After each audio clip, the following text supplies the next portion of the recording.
Mahatma Gandhi, born on October 2, 1869, a revered figure in India, is celebrated for leading a peaceful movement that helped India gain independence from British rule. He's often called the father of his nation, and even seen as almost like a saint by some. However, it's important to note that he had some prejudiced view about different races also.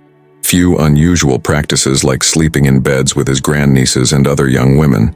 In this video, we'll uncover Mahatma Gandhi's life, and it's up to you to decide if he was a saint or a devil. Gandhi grew up in a comfortable home because his father was the chief minister in the Indian state of Porbandar.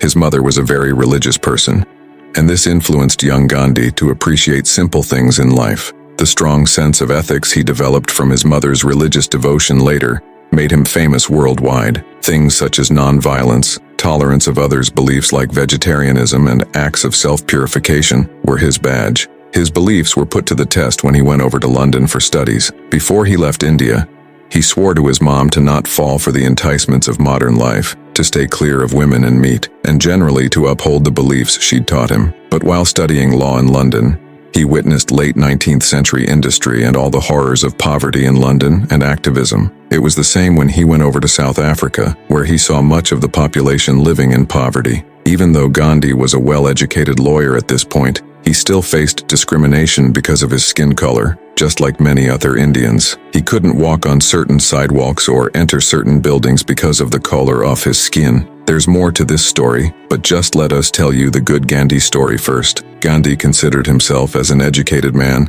and as much English as he was Indian, but treated as a second-class citizen by the Europeans. Once he was forced to leave a train carriage because of his skin color. On another occasion, he got hurt because he didn't give up his seat for a white passenger. As if that wasn't terrible enough, he was not allowed to stay at some hotels, even though he had enough money to pay for them.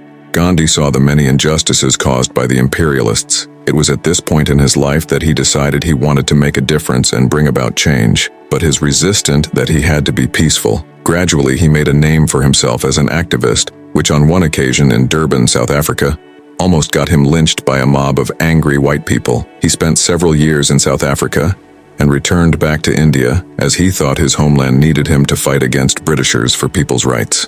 Gandhi's activism in India got him arrested on March 10, 1922, and he spent the next 2 years behind bars. In the years to follow, he would lead many of the Indian people to peacefully revolt against many facets of British rule. In 1932, while he was in prison once more, he went on a well-known hunger strike to protest against the unfair treatment of the lowest caste in India, known as the untouchables. When people saw how Gandhi was ready to sacrifice his life for his fellow citizens, especially the country's poorest, it gave hope to the whole nation.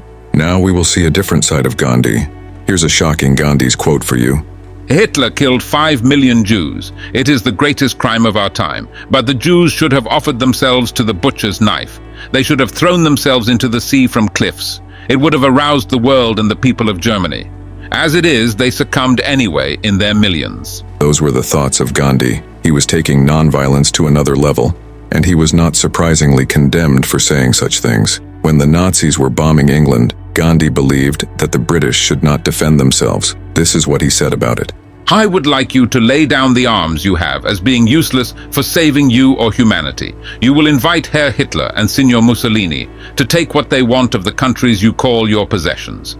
If these gentlemen choose to occupy your homes, you will vacate them. If they do not give you free passage out, you will allow yourselves, man, woman, and child to be slaughtered, but you will refuse to owe allegiance to them. In hindsight, we all now know the many added horrors that would have occurred had governments followed Gandhi's instructions and just allowed Nazi Germany to do what it wanted. People in South Africa consider Gandhi as racist because of the things Gandhi wrote back when he was in Africa. He once wrote that, "White folks, despite their flaws, should be the predominating race in South Africa."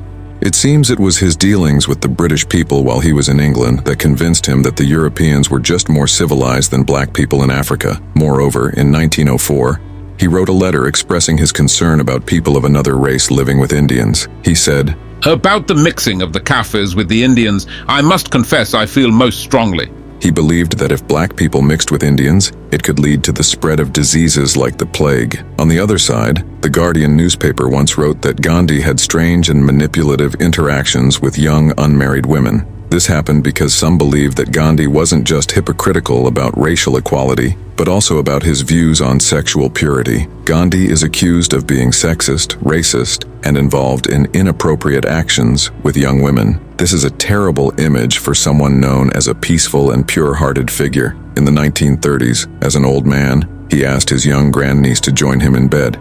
He told her it was an experiment to test his self-control over his desires, as he considered it a way to test his celibacy. Some people close to him were upset and threatened to leave unless he stopped his inappropriate behavior. While he didn't have intercourse with them, he never thought how his wife would feel with his behavior. Gandhi faced criticism for his conservative views on sex and gender, such as suggesting that women should shave their hair to avoid attracting men and blaming women for issues caused by men. Moreover, there is a section in India those who hate Gandhi because Bhagat Singh, a celebrated hero of India's struggle for independence, unfortunately did not receive intervention from Gandhi to save him from execution, even though Gandhi had the power to do so. This was due to their differing beliefs.